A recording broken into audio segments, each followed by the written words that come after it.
datang dengan skuad terbaik. Timnas Indonesia tiba di Rifa, Bahrain untuk melanjutkan perjuangan mereka di babak 3 kualifikasi Piala Dunia 2026 zona Asia. Mohon subscribe channel ini dulu, supaya gak ketinggalan berita terbaru Timnas Indonesia.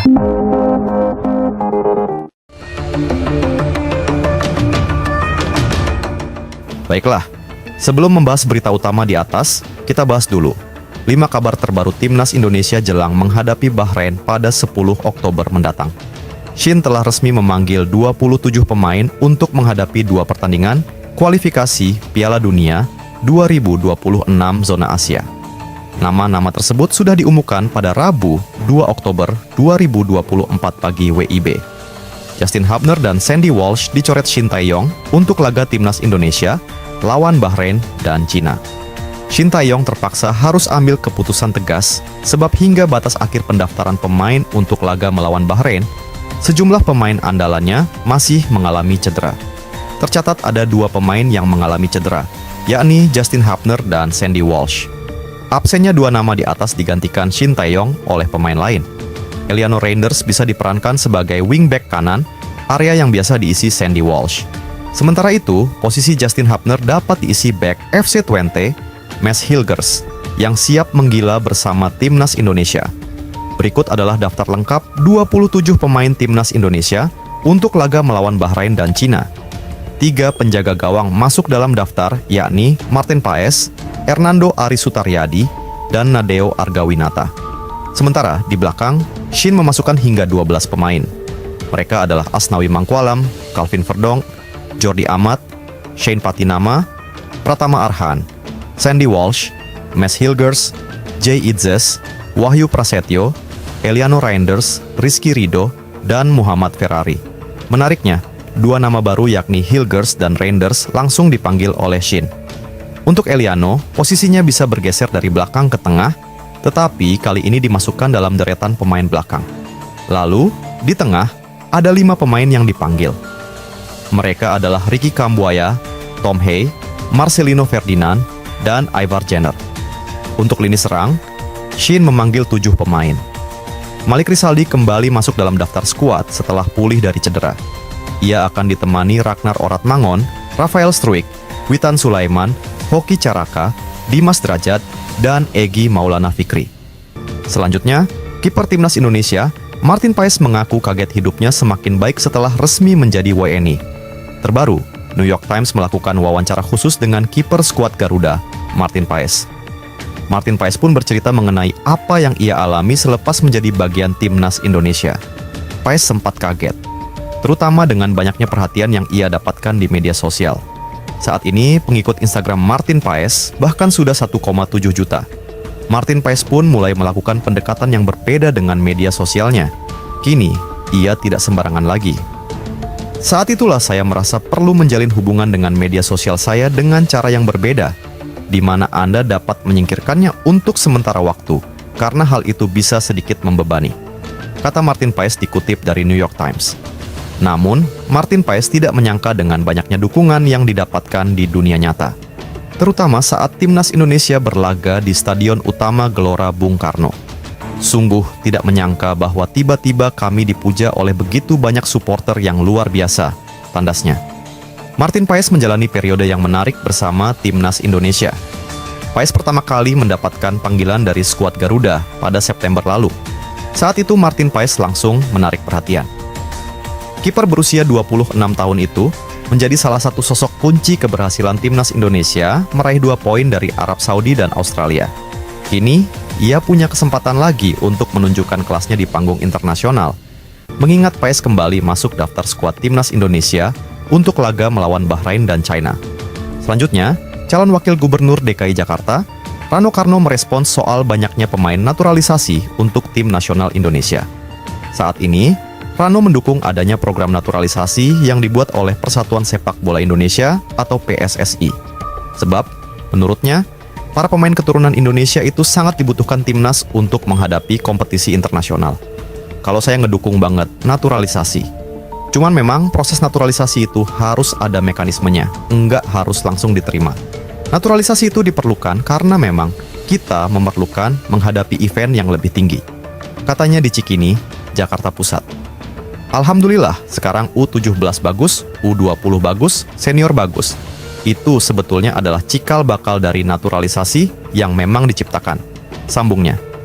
Dia juga memuji pemain naturalisasi yang kini bermain untuk timnas. Menurutnya, mereka memiliki kecintaan yang tinggi terhadap tanah air. Yang luar biasa sebetulnya anak-anak naturalisasi ini, kecintaan dia terhadap Indonesia jauh lebih hebat, ujarnya.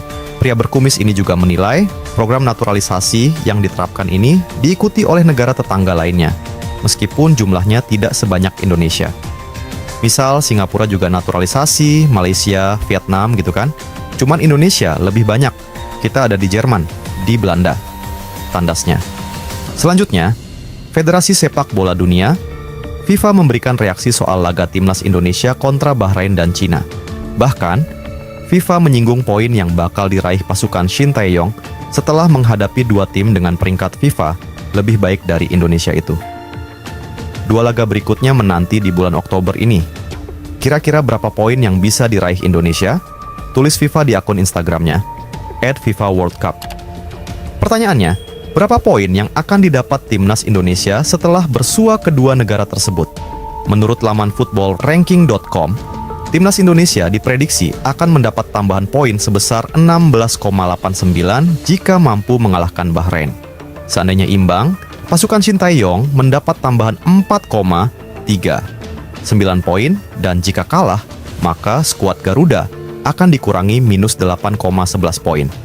Sementara untuk melawan Cina, timnas Indonesia bakal mendapat tambahan 15,55 poin jika bisa meraih kemenangan.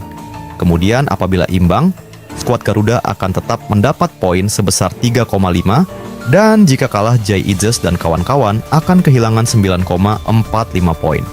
Jika dikalkulasikan, timnas Indonesia akan mendapat tambahan poin sebesar 32,44 poin seandainya menang atas Bahrain dan Cina. Dengan tambahan poin tersebut bisa membuat pasukan Shin Tae-yong naik drastis di ranking FIFA terbaru. Meski hal itu sulit untuk didapatkan, namun tidak ada yang mustahil dalam sepak bola, selagi si kulit bundar masih berputar di atas lapangan. Selanjutnya, apa sebenarnya yang mendorong para pemain naturalisasi mau membela skuad Garuda? Dan hal apa yang dijanjikan oleh PSSI hingga akhirnya mereka mau beralih kewarganegaraan menjadi WNI? Naturalisasi pemain sendiri sebenarnya bukan hal baru di sepak bola Indonesia. Program ini bahkan sudah dimulai ketika PSSI dipimpin oleh Nurdin Halid, yang kemudian berlanjut ke era Johar Arifin Husin, Lanyala Mataliti, Edi Rahmayadi, Muhammad Iriawan, hingga terakhir era Erick Thohir.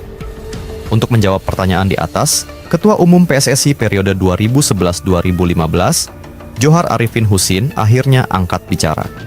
Johar mengungkapkan, di era kepemimpinannya, para pemain asing calon WNI itu terlebih dahulu harus membuat perjanjian berupa kontrak dengan PSSI sebelum melakukan naturalisasi.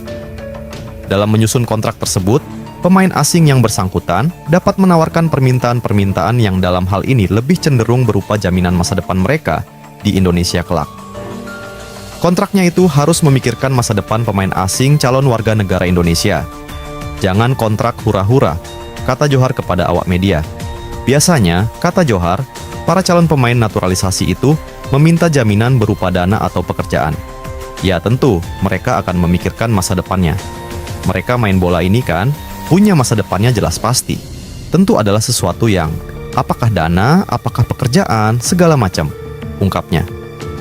Permintaan-permintaan menurut Johar tidak menjadi masalah bagi PSSI saat di masa kepemimpinannya, asalkan pemain asing bersangkutan dinilai memiliki kualitas bermain sepak bola yang benar-benar bagus.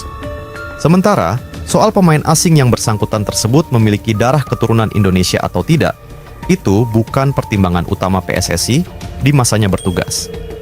Ketika ditanya apakah cara itu masih berlangsung saat ini, di PSSI periode kepemimpinan Erick Thohir, Johar mengaku tak mengetahuinya. Itu no comment, saya juga nggak tahu masalah itu. Dan saya pikir saya nggak perlu tahu, tutup Johar. Selanjutnya, jadwal berubah, keberangkatan rombongan timnas Indonesia ke Bahrain dipercepat. Sebelumnya, para pemain timnas Indonesia rencananya bakal dikumpulkan di Jakarta pada tanggal 5 Oktober, lalu berangkat 6 Oktober. Tapi kini rencana berubah, tanggal keberangkatan menjadi lebih cepat. Semuanya ada 27 pemain yang nanti semuanya kumpul langsung di Bahrain. Daftar 27 pemain ini sudah termasuk Mes Hilgers dan Eliano Reinders, kata Ketua Badan Tim Nasional Sumarji kepada wartawan. Kami akan kumpul Sabtu tanggal 5 Oktober. Setelah makan malam, kami akan langsung ke Bandara Soekarno-Hatta. Ujarnya menambahkan. Dilanjutkan Sumarji, perubahan rencana ini termasuk agenda latihan. Pemain yang dikumpulkan di Jakarta tidak akan digembleng latihan, melainkan langsung bersiap untuk berangkat. Latihan Timnas Indonesia baru akan digelar saat tiba di Bahrain. Dengan begitu latihan akan diikuti oleh para pemain abroad juga pemain lokal. Kami akan langsung terbang ke Bahrain. Jadi tidak ada latihan terlebih dahulu di Jakarta, ucap Sumarji.